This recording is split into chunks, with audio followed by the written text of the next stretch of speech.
फतेहाबाद विधानसभा क्षेत्र में भट्टू खंड के गांव डाबे खुर्द में भाजपा नेता एवं हरकोफेड चेयरमैन वेद फुल्ला ने के पक्ष में यहां जबरदस्त कार्यक्रम का आयोजन किया गया और इस कार्यक्रम के दौरान यहां शहीद भीम सिंह की प्रतिमा पर पुष्पमाला अर्पित करके उन्हें श्रद्धांजलि भी अर्पित की। इन नेताओं ने शहीदों का सम्मान करते हुए अपने कार्यक्रम का यह शुभारंभ किया। जैसे ही वेद फुल्ला गांव में पहुंचे तो उनका भव्य स्वागत हुआ। फूल मालाओं से उन्हें जबरदस्त उनका स्वागत करते हुए ग्रामीणों ने हर्ष और उल्लास के साथ उनका यहां भव्य स्वागत किया। उनके साथ आपको बता दें कि राजस्थान के सीकर से पूर्व सांसद आचार्य स्वेदानंद भी पहुंचे और इस कार्यक्रम को देखकर वे गदगद हो उठे। गांव एक छोटा सा गांव देखते हुए भी यहां सैकड़ों की तादाद में वेद फुल्ला के समर्थकों की भीड़ उमड़कर यहां पहुंचे। इससे पूर्व विशाल काफिले के साथ ग्रामीण मोटरसाइकिल और अपनी गाड़ियों के साथ वेद फुल्ला का स्वागत करते हुए यहां कार्यक्रम स्थल तक उन्हें लेकर आए। जिस तरह से उनका यह कार्यक्रम और जिस तरह से उनका आगमन हुआ, यह आश्चर्यचकित कर देने वाला दृश्य देखने को मिला, जहां सैकड़ों के तादाद में पुरुष महिलाएं उपस्थित रहीं। इस दौरान गांव के सरपंच प्रतिनिधि सुखदेव शर्मा ने क्या कहा, सुने उन्हीं की जुबानी। हमारे बहुत ही आदरणीय श्री आचार्य श्री सुमेधानंद जी महाराज, सुमेधानंद जी महाराज, पूर्व सांसद स्पीकर, हरकोफेड चेयरमैन भाई वेद फुल्ला जी, इनके साथ भाई जगदीश शर्मा जी, संदीप नेहरा जी, पत्रकार साथी, गांव भूया से आए हमारे मित्र बंधु, गांव के सभी बुजुर्ग, सम्मानित कार्यकर्ता, माताएं, बहनें, प्यारे बच्चों, सभी को मेरा नमस्कार, राम राम। सभी का यहाँ आने पर बहुत बहुत धन्यवाद। हमारे गांव में पहुंचे हैं और अपने विचार रखेंगे। आज भारतीय जनता पार्टी की सरकार को लगभग 10 साल हो गए हरियाणा के अंदर। इससे पहले हरियाणा में ये बातें चलती थी कि आपको 24 घंटे लाइट मिलेगी।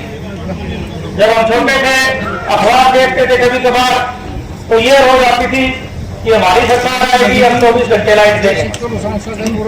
उसके बाद 2014 तक सरकारें आती जाती रही और वो वादा पूरा नहीं हुआ। आज भारतीय जनता पार्टी की सरकार बनने के बाद लगभग 2-2.5 साल बाद 24 घंटे हमारे को लाइट मिलती है। उन चीजों को हम भूल जाते हैं कि सरकार ने कर क्या दिया। वो लाइट वाली समस्या थी जो मत सरकार के रात को नींद नहीं आती थी। गरीब आदमियों के पास चलो अमीर आदमी ने रिवेट भी ले लेता था। अभी लाइट की समस्या थी बहुत बड़ी। उसके बाद शहर की समस्या सबसे बड़ी थी। वो शहर की समस्या का समाधान भारतीय जनता पार्टी की सरकार ने किया और कुछ ही दिनों में किया। यदि ऐसे शहर की समस्या का समाधान होता तो चौधरी भक्त सिंह जी खुद विधायक थे और अपने विद्या जी खुद विधायक थी। उनके खुद के गांव में और उनके आसपास के गांव में सालों से शहर की समस्या है और अब भी है। यदि उनकी खुद की सरकार में ये समस्या नहीं मिटा पाए, हमारे यहाँ से कोई विधायक ऐसा था नहीं, लोकल गांव से ही था, और ये समस्या ज्यादा नहीं, इन 6 महीनों के अंदर सारे प्रगति पे है और आने वाले 7-1.5 साल में यह समस्या भी हो जाएगी। भारतीय जनता पार्टी की सरकार ने जो योजना चलाई है उनमें गरीब कन्याओं की शादी में जो पैसे बढ़ाने का काम किया है।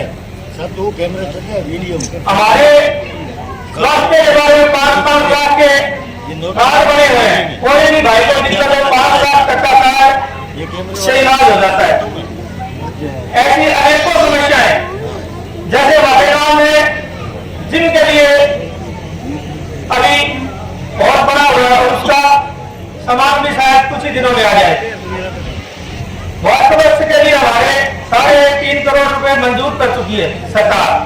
तो शायद आने वाले आचार संहिता हटने के बाद में वो भी अपने ग्राहक पे काम शुरू हो जाएगा। इसीलिए भारतीय जनता पार्टी के अनगिनत ऐसे कार्य हैं जो सरकार की योजनाएं ऐसी है कि हर आदमी तक पहुंचती है। 1,000 से बढ़ाते बढ़ावा पेंशन 3,000 रुपए भारतीय जनता पार्टी की सरकार ने की है। गाँव में खाद है, गलियां है, अन्य कार्य, गौशाला के अंदर गाय के लिए पहले ₹1.73 हर रोज गाय को मिलता है खाने के चारे के लिए, और आज 20 रुपए सरकार ने हर गाय के लिए 5 दिन का किया, यानी बहुत ज्यादा बढ़ोतरी की है। और अगर ये चीजें गई तो शायद लोगों में भी हमारे को आज बहुत ज्यादा तकलीफ होती है, हर घर में जाना पड़ता है और कोई समाज सेवी आदमी को ढूंढना पड़ता है। सरकार ने ऐसे ही काम किया तो शायद हमारे को ज्यादा भागना नहीं पड़ेगा आने वाले समय में। और इसके अलावा जो सरकार ने अपनी नीतियां बनाई है, बच्चों के लिए स्कूल में व्यवस्थाएं बनाई है, बच्चों के लिए आज बच्चे पढ़ने के लिए बाहर जाते हैं, माताएं जाने जाती हैं, उनके लिए बसों में फ्री कार बना दिए हैं। हर चीज के लिए आने वाले समय में ये चीजें और आगे बढ़ेगी और जनता को सुविधाएं मिलेगी। इसलिए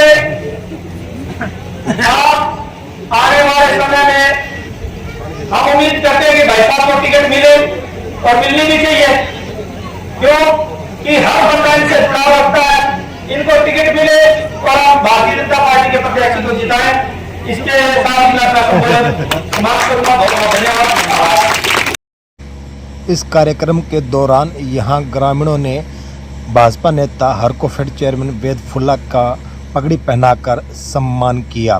इस दौरान वेद फुल्ला ने अपने संबोधन में क्या कहा, सुने उन्हीं की जुबानी। थोड़ा जोर से बोलेंगे बच्चे, आपने नहीं बोलना भाई, माताएं बोलेंगे एक बार। माताएं, भारत माता की, आपने नहीं बोलना, गौ माता की। अब सभी भाई मिल करके गौ माता की, भारत माता की। आज गांव डाबी खुर्द में हम सबका बहुत परम सौभाग्य है कि भारतीय जनता पार्टी के बहुत बड़े नेता राजस्थान से हरियाणा की धरती पर जिन्होंने जन्म लिया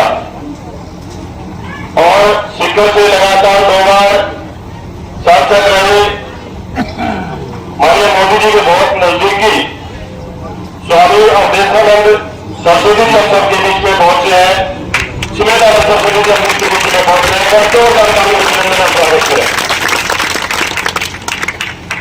सुमेधानंद जी। अब जो विधानसभा का चुनाव है, इस चुनाव में 1 तारीख को वोट गिरवा करके फिर वापिस जाएंगे, लगातार हम सबके बीच में रहेंगे। कल फतेहाबाद पहुंचे तो मैंने अनुरोध किया कि आज डाबी खुर्द में कार्यक्रम है और आप चलेंगे तो आपके विचार गांव वाले सुनेंगे।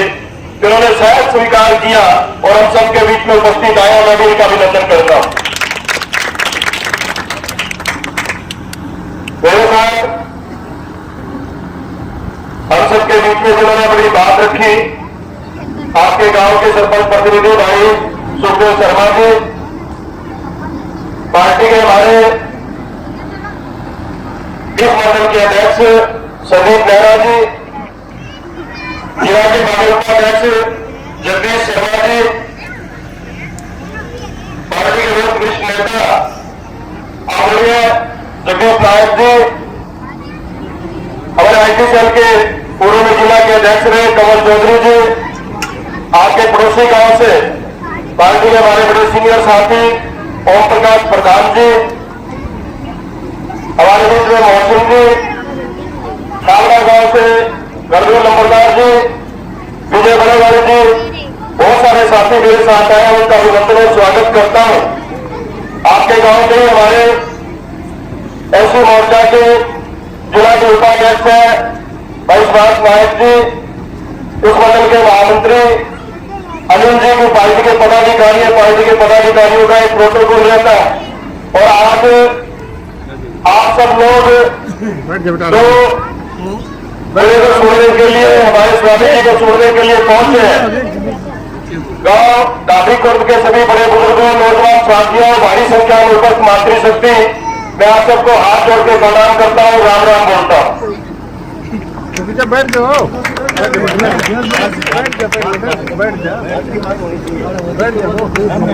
हाँ, बात की बात करा थे, क्या करा देता हूँ। भारत माता की आज आप सोच रहे हो कि अभी तक टिकट बची नहीं है। भारतीय जनता पार्टी के कार्यकर्ता नेता सबके बीच में आए हैं। विषय क्या है?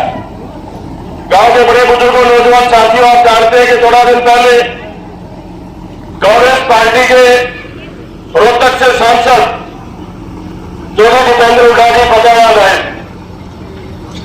और उन्होंने फतेहाबाद में आकर के भारतीय जनता पार्टी को कहा कि हम 10 सवाल भारतीय जनता पार्टी से पूछते हैं कि पिछले 10 साल में भारतीय जनता पार्टी ने क्या काम किया।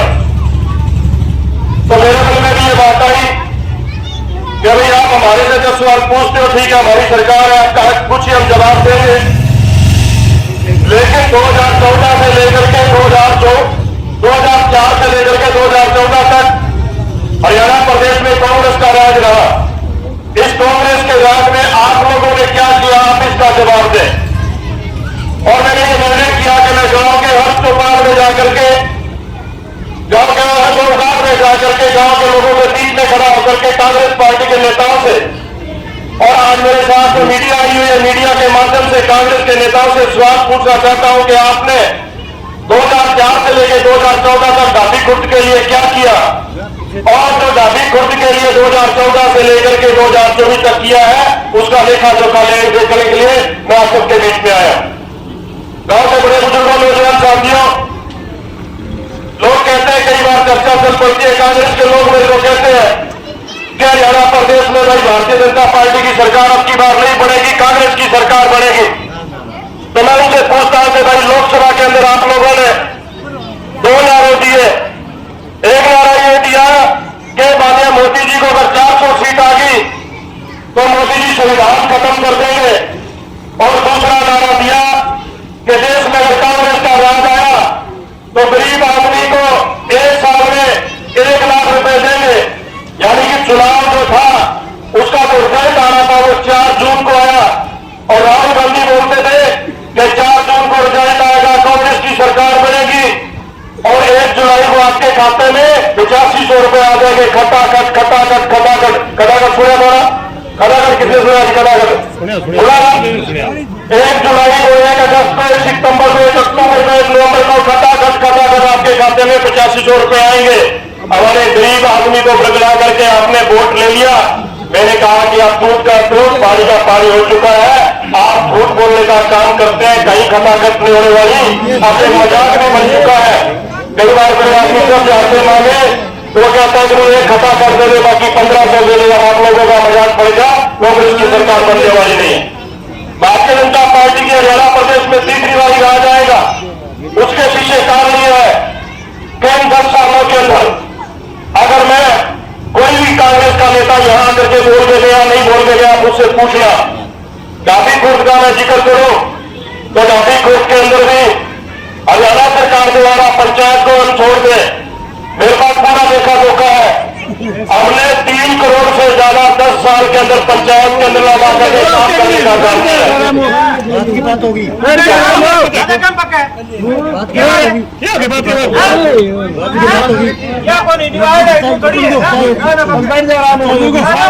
आप 3 करोड़ रुपए का स्वादी से घोड़े चल रहे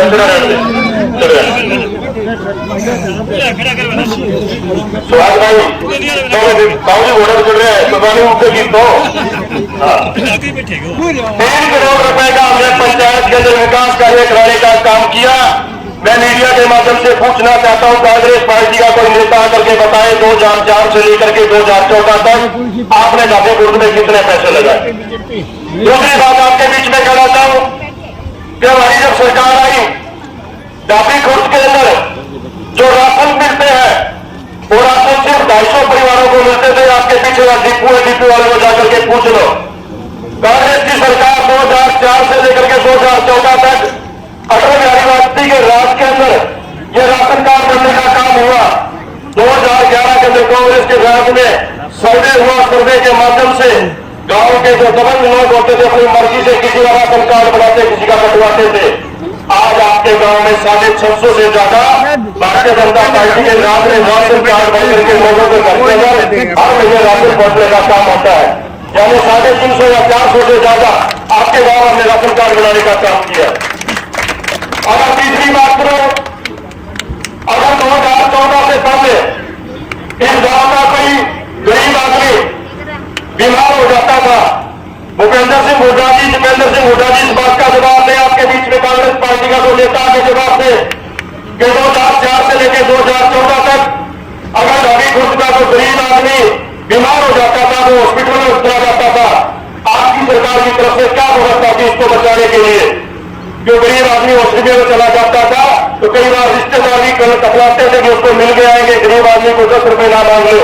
और आप रिकॉर्ड देख रहे आपके गांव में कई लोग ऐसे हो गए जो इलाज के अभाव में जिन्होंने परमात्मा को प्यारे हो गए। लेकिन भारतीय जनता पार्टी का राज आने के बाद हमने ढाबी खुर्द के अंदर 650 परिवारों में आयुष्मान कार्ड बना करके उनको 5 लाख रुपए का बीमा देने का काम किया। ये मैं भारतीय जनता पार्टी का कार्यकर्ता होने के नाते आपके बीच में बात करता हूं। आप कांग्रेस का कोई नेताओं से पूछना। बड़ी बात अभी सुखदेव शर्मा जी जो बात कह रहे थे कि बुजुर्गों को 3000 रुपए महीना पेंशन देते हैं। गांव के बड़े बुजुर्गों, नौजवान साथियों, चुनाव है, चुनाव के अंदर ये कोई आकर के घर चुटकुला उड़ा लेते हैं, हंसने लग जाते हैं। चुनाव है, आपकी घर चुनाने का सिरिया डाल जाएंगे, क्वालिटी खासगरी कर जाएंगे। ये कोई पॉलिटिकल टूरिज्म नहीं है, ये हमारी जिंदगी से जुड़ा हुआ सबसे बड़ा एक फैसला होता है जब वोट डाल करके करते हैं। मैं आपके बीच में एक बात और पूछना चाहता हूं। 2004 से लेकर 2014 तक बुढ़ापा पेंशन कितनी मिली आपके गांव में? गांव देवीलाल जी ने 1986-87 के अंदर 100 रुपए बुढ़ापा पेंशन शुरू करी थी। आज तक इस बात का गवाह है। उसके बाद ताऊ देवीलाल जी के बाद में चौधरी बंशीलाल जी, चौधरी भजनलाल जी, चौधरी ओम प्रकाश चौटाला जी, चौधरी भूपेंद्र सिंह हुड्डा जी, 5 मुख्यमंत्री आइए। 2014 तक बुढ़ापा पेंशन जी वो 750 रुपए थी और 750 के बाद 10 साल से हरियाणा प्रदेश में नायब सैनी जी, माननीय मोदी जी का राज है। आज आपके गांव में ज्यादा नहीं तो 430 लोगों को 3000 से बुढ़ापा पेंशन मिलती है। मोटे तौर पर मैं कहूं तो आपके गांव में 2200 रुपए बढ़ाकर के बुढ़ापा पेंशन देने का काम किया तो नायब सैनी जी की सरकार ने और मोदी जी की सरकार ने किया। ये कोई छोटी बात नहीं है। अब तक 10 साल के अंदर 550 रुपए और कांग्रेस के राज में सिर्फ 750 रुपए। आप भूपेंद्र सिंह हुड्डा से अगर पूछा कोई साथी आए, भूपेंद्र हुड्डा का कोई साथी है उससे पूछना कि 2004 में जब भूपेंद्र सिंह हुड्डा ने नॉमिनेशन भरा था कि वही विधानसभा से, तो उन्होंने कितनी संपत्ति दिखाई थी। 2009 में उनकी कितनी गुना हो गई, 2014 में फिर कितनी गुना हो गई। आपकी संपत्ति तो कई गुना बढ़ती गई, लेकिन आपने बुजुर्गों की बुढ़ापा पेंशन बढ़ाने का काम नहीं किया। इसका गुना भूपेंद्र सिंह हुड्डा जी का परिवार थे। मैं तो आपके बीच में बात कर रहा हूं। एक सबसे बड़ी बात हम ग्रामीण क्षेत्र के रहने वाले लोग हैं वो ये कि हम 2 तरह की खेती करते हैं। बड़े बुजुर्गों, नौजवान साथियों, माताओं, बहनों, एक खेती वो करते हैं जो 6 महीने में ऊपर के हम काट लेते हैं। दूसरी खेती होती है हमारे बच्चे, हम लोग पाल पोस के बड़ा करते हैं, स्कूल में भेजते हैं। स्कूल में भेज करके अपनी टूम तक गिरवी रख देते हैं उनको पढ़ाने के लिए और कहते हैं बेटा तू कामयाब हो जाएगा तो मेरे सारे सपने पूरे हो जाएंगे। कहते ना बातों, कहते ना। लेकिन कांग्रेस के राज में 2004 से लेकर के 2014 तक ढाबी खुर्द में कितने बच्चे लगे, इसका जवाब कांग्रेस पार्टी के नेता थे। हमारी सरकार के अंदर, आपके गांव के अंदर मैं मीडिया के सामने कहना चाहता हूँ, 22 बच्चे आपके गांव के भारतीय जनता पार्टी की सरकार में, मोदी जी के नायब सैनी जी की सरकार में लग रही है। मैं बच्चा नहीं, झूठ बोल रहा हूं तो बताऊं मैं। झूठ बोल रहा हूं क्या? झूठ बोल रहा होगा। और 7 बच्चे जो SKR के माध्यम से जो पक्के हुए हैं 22 और 7 29 बच्चे आपके गांव से मोदी जी की सरकार में, नवाज शरीफ जी की सरकार में लगे हैं। ये सवाल मैं कांग्रेस पार्टी के नेताओं से पूछता हूं। भाई ये बात है, कोई छोटी बात नहीं है। शायद ये 22 बच्चे और जो दूसरे 7 9 29 बच्चे भारतीय जनता पार्टी के किसी नेता को जानते भी नहीं होंगे। ये बच्चे बिना खर्ची अपनी योग्यता के घाट पर लगे हैं। और ये जब 29 बच्चे लगे हैं तो गांव के सैकड़ों बच्चे जो है जिनके माता पिता जो है आज आश्वस्त है कि मोदी जी की सरकार में, नायक जी की सरकार में बच्चे अगर पढ़ेंगे तो नौकरी लग जाएंगे। अगर 1000 बच्चे तैयारी करते हैं उसमें से अगर 100 बच्चे लग जाए, 900 बच्चे जो तैयारी करते हैं वो बच्चे भी जिंदगी में कहीं ना कहीं कामयाब जरूर होते हैं। गांव के अंदर ग्राउंड में जाते हैं और नशे से बचते हैं। आपकी युवा पीढ़ी को, आपकी सबसे बड़ी खेती को बचाने का किसी ने काम किया है तो मोदी जी और नवाज शरीफ ने बहुत से किया है। आपके बीच में कांग्रेस के नेता यहाँ उनसे पूछा कि पर्चा ले गया हो, आपने कितने लगाए थे? और जो खेती हम 6 महीने बोलते हैं, 6 महीने काट लेते हैं, उस खेती का मैं जिक्र करना चाहूंगा। हम लोग जब विपक्ष में थे हम नारा देते थे, कहते थे कि हमारी सरकार आएगी हम किसान की आमदनी दुगनी कर देंगे। लेकिन आप लोग जानते हैं कि 2004 से पहले हमारे देश के अंदर सरदार अटल बिहारी वाजपेयी जी ने एक स्वामीनाथन आयोग बनाया था और इस आयोग के अध्यक्ष बने थे स्वामीनाथन जी। उसके बाद में 2011 के अंदर केंद्र की सरकार मनमोहन सिंह जी ने उन्होंने 5 मुख्यमंत्रियों का एक मीटिंग बनाई और उस मीटिंग के अध्यक्ष बनाए भूपेंद्र सिंह हुड्डा जी को। और भूपेंद्र सिंह हुड्डा जी को कहा कि स्वामीनाथन आयोग की रिपोर्ट को लागू करो। उन्होंने ठंडे बस्ते में डालने का काम किया और कितना मुआवजा आपके गांव में आया वो आप अच्छी तरीके से जानते हैं। स्वामी जी थोड़ा देर पहले मैं कांग्रेस पार्टी के बारे में डिबेट में था। कांग्रेस पार्टी के नेता कहने लगे कि आपने किसानों के लिए क्या किया है। मैंने कहा कि आप घाटी खुर्द के चौक में चलते हैं, वहां जाके घाटी खुर्द के लोगों को कहेंगे कि आप अपने बैंक की कापी ले आओ, 2004 से लेकर 2014 तक का रिकॉर्ड ले आओ और रिकॉर्ड ले आओ 2014 से लेकर के 2024 तक का।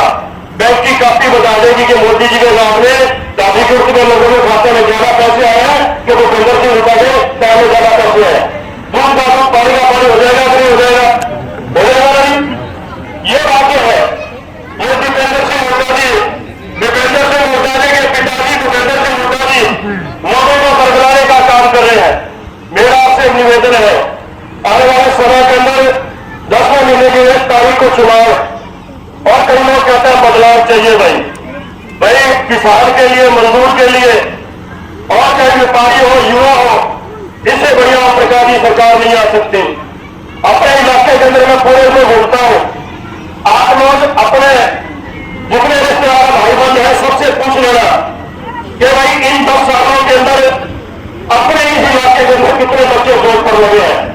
अगर पहले हम जिक्र करते थे तो भाई किलोई से इतने बच्चे लगे हैं, जिक्र करते थे नरवाना से इतने लगे हैं कि वहां से मुख्यमंत्री चुनाव लड़ते थे। और जो हरियाणा प्रदेश में एक रिवाज बना हुआ था कि मुख्यमंत्री जहां से चुनाव लड़ता था वहां के बच्चों को ज्यादा नौकरी लगाई जाते थे। क्यों? कहते थे कि भाई मुख्यमंत्री विधानसभा से चुनाव लड़के आया है और पहले का रिकॉर्ड भी होता था। हम भी खोपड़े आपको दोस्त थे हमारे यहाँ से कोई मुख्यमंत्री बन जाए। लेकिन बीजेपी की सरकार आने के बाद में जितने बच्चे करनाल से लगे हैं उतने ही बच्चे फतेहाबाद से लगे हैं। कोई भेदभाव नहीं हुआ, एक समान विकास करने का काम किया है तो नवाज शरीफ जी की सरकार ने और मोदी जी की सरकार ने किया।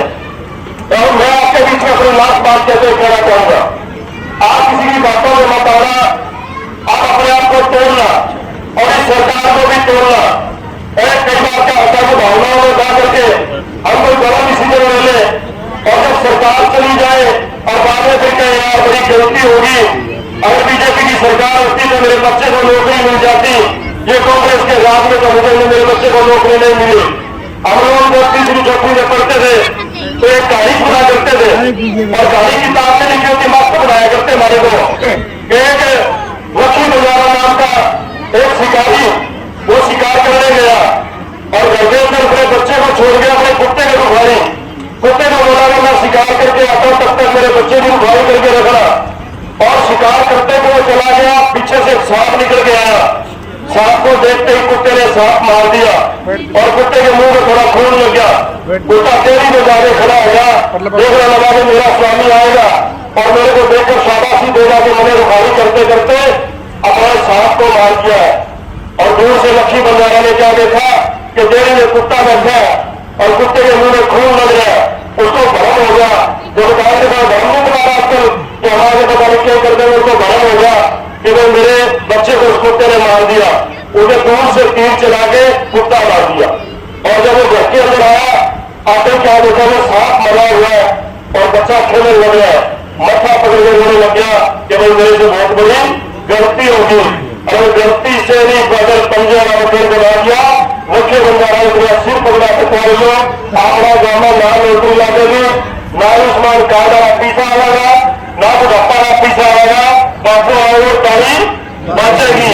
ये भाई कांग्रेस सारे बने हुए हैं। 10 साल से ये लोग बिल्कुल दुखे बैठे हैं, मौका लगते ही चट कर देने सारा सोचा है। पेट बुलाने फिर भी हमारे बीच में आकर के गौरव काट के अपना जो योजना बनाने को नहीं करा करता वो करा करता, लेकिन अपना डाबी खुद का जो मैंने आपको हिसाब दिया है वो हिसाब आप लोग कांग्रेस पार्टी के नेताओं से मांगना कि आप लोगों ने क्या किया।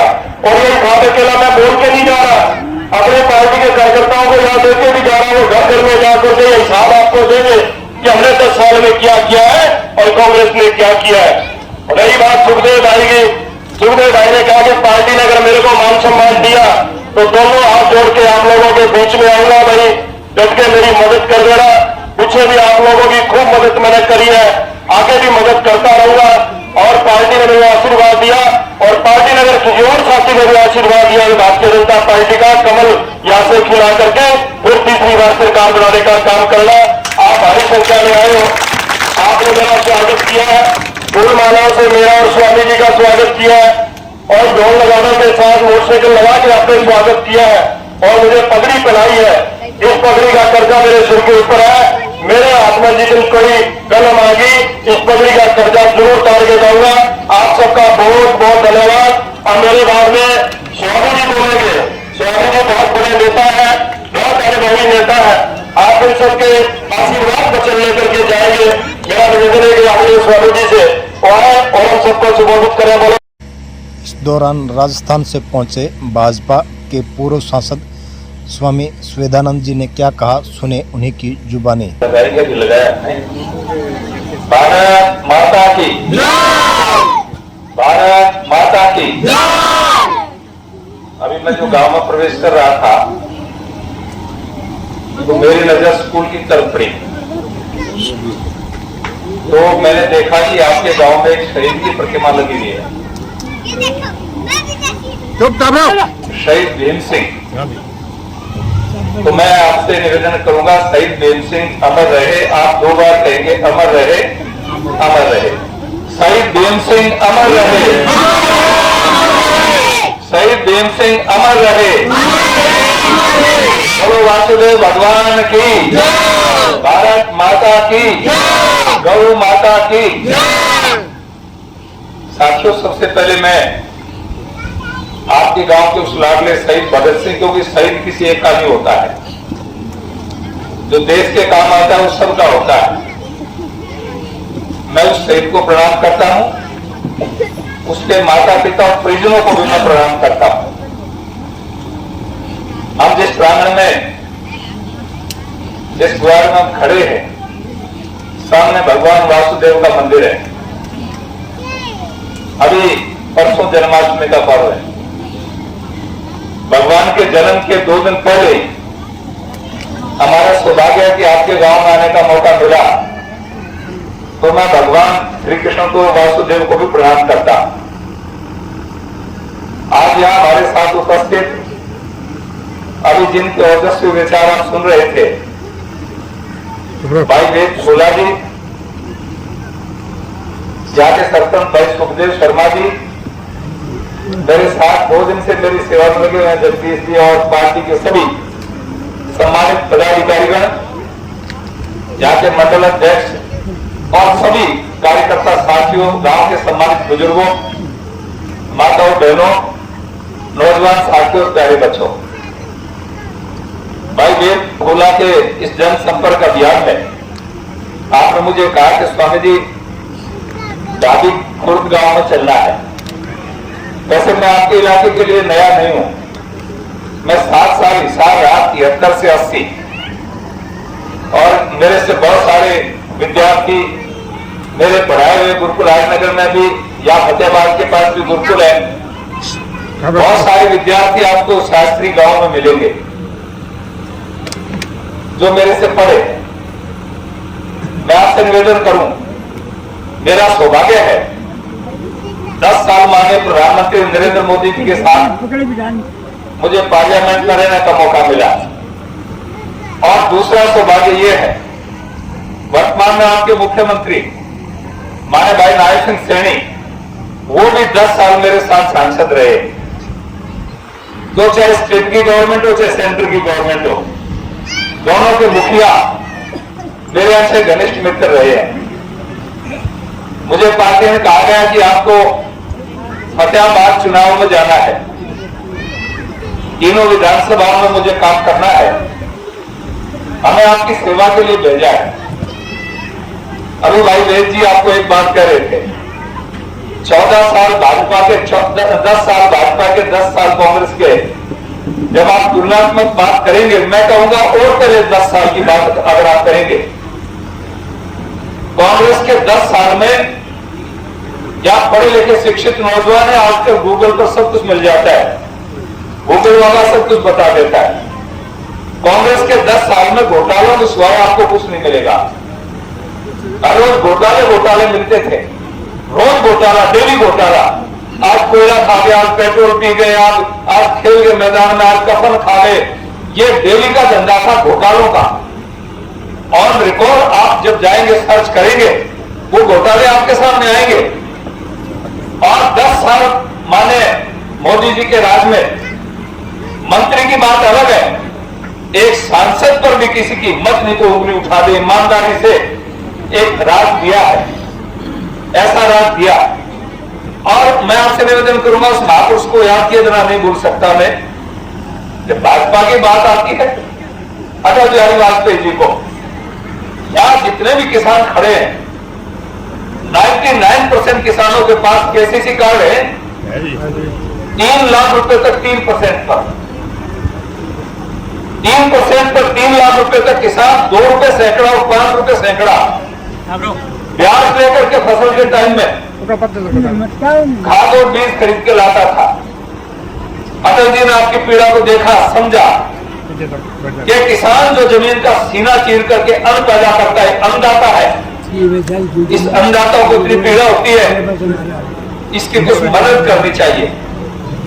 मदद की और आपको केसीसी कार्ड दिए। बड़े बड़े उद्योगपतियों के पास अपनी फैक्ट्री पर, अपनी जमीन पर लोन लेने का अधिकार होता था, लेकिन किसान को यह हक नहीं था कि अपनी जमीन पर लोन उठा सके। यह काम अगर किसी ने किया तो अटल जी ने किया। साथियों, मैं शहीद की बात कर रहा था। मैं जिस जिले से 2 बार सांसद रहा स्पीकर, 432 शहीद हुए हैं।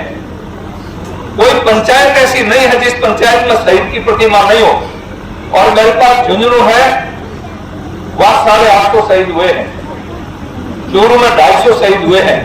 अकेले शेखावाटी के अंदर लगभग 2000 नौजवानों ने देश के लिए कुर्बानी दी। जब देश की सीमा पर हमारा को लाडला काम आता था, अपना बलिदान देता था, तो एक लोहे की पेटी में एक डेथ सर्टिफिकेट और एक जोड़ी कपड़े डाल के उसके घर एक सिपाही लेकर जाता था। माता पिता मां को पकड़ के रो के रह जाते थे कि हम अपने लाडले के अंतिम दर्शन भी नहीं कर पाए। अटल जी ने पीड़ा समझी और अटल जी ने कहा कि देश के लिए जो सर्वस्व लुटा देता है, क्या देश उसके डेड बॉडी को, उसके शव को उसके घर तक नहीं पहुंचा सकता? और अब जब देश की सीमा पर लड़ने वाला, शहीद होने वाला नौजवान जब उसका शव गांव में आता है, तिरंगा यात्रा निकाल करके और सेना की टुकड़ी और पुलिस की टुकड़ी उसको सलामी दे करके उसका सम्मान करती है, शहीद को बेटा जाता है। अटल जी ने कहा कि मां को बेटा नहीं दे सकते, पिता को बेटा नहीं दे सकते, पत्नी को पति नहीं दे सकते, बहन को भाई नहीं दे सकते, बच्चों को पिता नहीं दे सकते, लेकिन सम्मान दे सकते हैं, और वो सम्मान अटल जी ने दिया। जमीन देने का प्रावधान किया, पेट्रोल पंप और गैस एजेंसी देने का प्रावधान किया, और 1 करोड़ रुपए उसको देने का प्रावधान किया। वो परिवार जिसका लाडला देश के काम आता है, आपको सम्मान पूर्वक गांव में जीवन दे सकता है। ये रेस्पेक्ट, ये सम्मान अगर किसी ने दिया तो अटल जी ने दिया। युद्ध तो पहले भी हुए, 62 में लड़ाई हुई, 65 में लड़ाई हुई, 71 में लड़ाई हुई, और उसके साथ साथ में आंतरिक दृष्टि से क्या देश में शहीद नहीं हुए? कहा थे कांग्रेस के लोग, क्यों नहीं याद आए देश के लोग नौजवान, क्यों नहीं याद आए शहीद? क्या केवल गांधी परिवार ही था तुम्हें सम्मान देने के लिए, और कोई व्यक्ति नहीं था? अटल जी की सरकार ने बाबा साहब अंबेडकर को भारत रत्न दिया, चौधरी चरण सिंह जी को मोदी जी की सरकार ने भारत रत्न दिया। ये किसान और मजदूर की बात करने वाले लोग कहां थे? चरण सिंह जैसा व्यक्ति, उसको भारत रत्न नहीं दे पाए, भारत रत्न हमने दिया। स्वामीनाथन की बात आई, जिसने किसान के लिए काम किया, उसको भारत रत्न दिया, तो हमने भारत रत्न दिया। इसलिए मैं आपसे निवेदन करना चाहता हूं, चाहे वो शहीदों का सम्मान है, चाहे वो हमारे देशभक्तों का सम्मान है, बुजुर्गों का सम्मान है, अगर ये किसी ने दिया तो भाजपा ने दिया। और मोदी जी की सरकार आने के बाद आप सभी साथी खड़े हैं। हमारे भाई कहते हैं अगर किसान आपको फसल पर एमएसपी देनी चाहिए। मैं इनसे कई बार पूछता हूं, क्योंकि मुझे पूरे देश में जाने का मौका मिलता रहा और दुनिया के मैं 62 देशों में गया हूं। बंगाल के अंदर कांग्रेस ने 30 साल राज किया, कम्युनिस्टों ने 27 साल राज किया, और ममता को 13 साल हो गए। एक मंडी, सिंगल मंडी बंगाल में नहीं है। जब मंडी नहीं होगी तो किसान को एमएसपी कहां मिलेगी? हमें ज्ञान देते हो, और तीनों पार्टी एक है। कश्मीर के अंदर फारूक साहब और महबूबा ने अभी अपना घोषणा पत्र जारी किया है, और वो कहते हैं कि अगर दोबारा हमारी सरकार आ गई तो हम धारा 370 को हटा देंगे। कांग्रेस के लोगों से पूछना चाहता हूं, तुम्हारे साथ समझौता है, तुम मिलकर जो चुनाव लड़ रहे हो, क्या तुम चाहते हो कि देश में दो विधान लागू हो? क्या तुम चाहते हो कि देश में 2 संविधान लागू हो, 2 झंडे और 2 प्रधान हो? क्या चाहते हो? देश में खून खराबा करने का काम अगर तुम वो करना चाहते हो, क्या कांग्रेसी सरकार का आपने भुगता है? मैं आपसे निवेदन करना चाहता हूं, भूल गए क्या 84 के बाद की घटनाओं को? आपके फतेहाबाद के पास दरियापुर में जो खून की नदियां बही थी, इसका राज था वो। पंजाब को नरक बना के छोड़ दिया था, कश्मीर को नरक बना के छोड़ दिया था। पूरे देश के लगभग 112 डिस्ट्रिक्ट के अंदर उग्रवाद था, आतंकवाद था। आज नाम मात्र के 3-4 जिले रह गए हैं जहां कुछ छुटपुट घटनाएं होती हैं। पूरे देश से आतंकवाद को मोदी जी ने कुचल करके रख दिया। आज किसी की हिम्मत नहीं शुरू खा करके बकवास कर सके। तो मैं आपसे निवेदन करना चाहता हूं, यहाँ की सरकार ने अभी माने भाई वेद जी आंकड़ों के माध्यम से आपको बात कर रहे थे, आंकड़े दे रहे थे। काफी मैं बता रहा हूं आपको, आपके इस ढाबी में तो रेत के धोरे थे। आज मैं आपसे भी चिकित था कि यहाँ पर आज चावल उग रहा है। मैं जब से चल के आते थे हम दौड़ली से, चूड़ी होकर के, इधर होकर के, चूड़ी होकर के, यार रेत के टीपे टीपे थे, जीप नहीं जा सकती थी। बस की बात तो दूर की थी, कहां थी सड़कें? अटल बिहारी वाजपेयी प्रधानमंत्री ग्रामीण सड़क योजना लेके आए, प्रत्येक गांव को सड़क से जोड़ा। आज गांव गांव में जो सड़कों का जाल बिछा हुआ, इसका जनक अगर कोई था तो अटल जी थे। मैं 73 से 80 इस इलाके में रहा हूं, एक गांव में घूमा हूं। कहां थी सड़कें, कहां थी बिजली, कहां थी नहरें, कहां थे ट्यूबवेल? बताइए कहां थे? इसलिए आपसे निवेदन करना चाहता हूं कि अटल जी का स्वप्न था, आज सड़कों के जाल बिछ गए। 4 लेन, 5 लेन, 8 लेन, 12 लेन, हम 2.5-3 घंटे में चंडीगढ़ पहुंच जाते हैं। अगर ये काम किसी ने किया तो हमारी सरकार ने किया। मैं आपसे निवेदन करना चाहूंगा, लोग कहते साहब आपने क्या किया? अभी बता रहे थे इस गांव में कितने घरों के अंदर अनाज आता है, कितनी माताओं बहनों को पेंशन मिलती है। मुझे याद है कि सांसद को 25 कनेक्शन मिलते थे टेलीफोन के, और मिलते थे गैस के और पीछे पीछे घूमते रहते थे कि भाई हमें गैस का कनेक्शन चाहिए, एमपी के पीछे पीछे घूमते थे। मैं खुद दिल्ली में हमारा समाज का अंतर्राष्ट्रीय संगठन है, उसका अध्यक्ष था रामचंद्र बेंदा, आपके खबर आते थे, वो फरीदाबाद से एमपी होते थे। मैंने कहा भाई साहब एक टेलीफोन तो मेरे को दे दो। मैंने खुद सांसद कोटे से टेलीफोन लिया था। ये हालात थे। आज टेलीफोन के ऊपर ढाबी के अंदर गैस आती है, नहीं आती है, फोन करो सिलेंडर उपस्थित। ये सुविधाएं किसने दी है? ये हमारी माताएं बहनें बैठी हैं, लकड़ियां चुभती थी, धुएं के अंदर आंखें खराब हो जाती थी। आज घर घर के अंदर गैस सिलेंडर पहुंचे हैं। कितने सारे घरों के अंदर शौचालय बने, कितने घरों में गरीब घरों के मकान बने। अगर ये सारी फैसिलिटी सुविधा अगर किसी ने दी है तो वो भाजपा की सरकार ने दी है। तो मेरा आपसे निवेदन है कि आपके गुराड़ में इस चौक में आज हम आए हैं, वो इसलिए आए हैं कि ये जो पार्टी कांग्रेस पार्टी है जिसने कितने साल तक राज किया, मैं फिर कहता हूं कि 10 साल के आंकड़े उठा के देख लो, घोटाले थे। अमृत इमरजेंसी में लट खाए, जेलें काटी। यहां बुजुर्ग आदमी बैठे होंगे 70 साल से ऊपर के, ना आपको छोड़ो ना साथ को छोड़ो, छोड़ोगे माचा के नीचे घुस जाता कि पुलिस वाला आ गया, नसबंदी वाला आ गया, भूल गया के थे। ये भी अजीब है। तो अभी रह गए बीजेपी में पूरा साफ हो गया। सोचना पड़सी कि भाई सरकार अपने हित की किसी है, कौन सी सरकार है जो हमारे हित की है, हमारे हित का काम करें, आम आदमी के काम करें, गरीब आदमी के लिए काम करें। तो मेरा ज्यादा बात नहीं कहते हुए मैं यही निवेदन करूंगा कि आप सब लोग आए और आए, आपने बात सुनी। पार्टी जिस भाई को भी टिकट दे, भाई मोदी जी ने पहले अपनी बात कही, यही बात होती है पार्टी के नेताओं की कि जिसको भी टिकट देगी कमल के फूल का ध्यान में रख करके उसको आप वोट देंगे। तो मैं फिर कहता हूं आज देश सुरक्षित हाथों में है। प्रधानमंत्री नरेंद्र मोदी जी ट्रेन से यूक्रेन गए और रूस ने कह दिया कि लड़ाई बंद कर दो। आज तक हुआ है क्या कभी? ये लड़ाई बंद होगी, रूस ने कहा अटैक नहीं करेंगे जब तक मोदी यूक्रेन में रहेंगे। और रूस की धरती पर तो यह कहकर के आए रूस के प्रधानमंत्री को, राष्ट्रपति को, लड़ाई बंद कर दो। और यूक्रेन में जाकर के ग्रेस्की को कहा कि लड़ाई बंद कर दो। हमारे बच्चे वहां फंस गए थे। मेरे सीकर के 28 बच्चे थे, मेडिकल कॉलेज में पढ़ते थे, हमारे बच्चे फंस गए थे।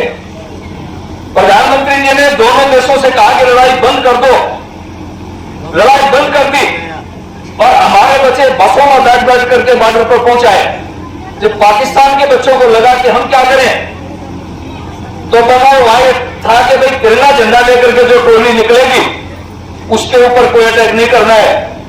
पाकिस्तान के लड़कों ने तिरंगा बना करके और टोली लेकर के बाहर निकले वहां से।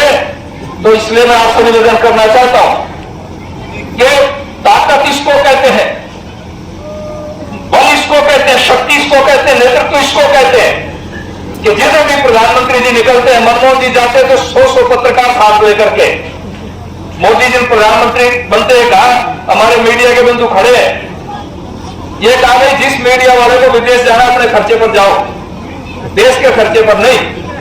मनमोहन जी के साथ 100 आदमी जाते थे और देश में किसी अखबार में एक लाइन नहीं छपती थी।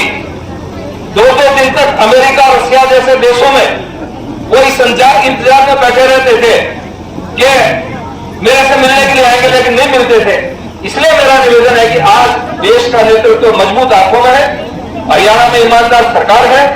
आप कमल के फूल पर वोट देंगे 1 अक्टूबर को, तो मैं आप सबका बहुत बहुत आभार व्यक्त करता हूं। आपने बातें सुनी, आप लोग प्रबंध करवाए था, कोई बात नहीं, बैठोगे। अब आया मौको,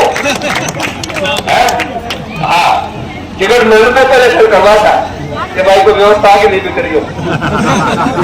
बहुत बहुत धन्यवाद आप